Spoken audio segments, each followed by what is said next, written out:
I'm Dr. Straley. To practice in-person bioenergetic harmonization techniques and the show method, you need a dedicated imaet room.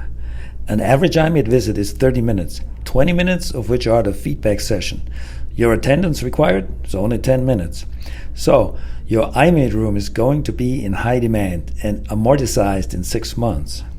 Needless to say, the imaet room is a necessity and quickly you'll need more than one treatment station. For the month of July, you'll get a voucher for my August show method webinar training. Become the epigenetics practitioner in your neck of the woods. It will reward you financially as well as professionally. The imaet system is a bioenergetic communication technology that uses scalar energy technology to detect and address stressors in our body systems, including those that are hidden in our DNA. Through 8 contact points, the imaet system harness wraps around the head and can start to communicate with our cells and detect energy patterns. Then, through the imaet system bioscans, we can detect energy by taking a snapshot of the person's metabolism at the moment of the scan.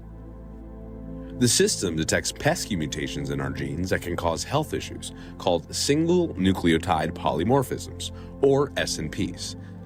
SNPs can cause inflammation, allergies, and many other health issues that form energy imbalances in the body. But with the imaet system, we can harmonize those energy patterns, communicate with the immune system, and establish balance in a profound way. For example, drinking milk can cause bloating and inflammation from lactose.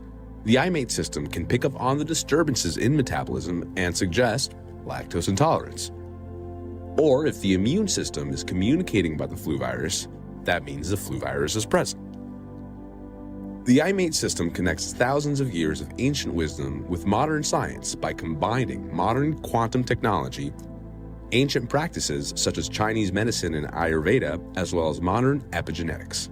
With Chinese medicine's emphasis on qi energy flow through the meridians, we can imagine an internet of the cells.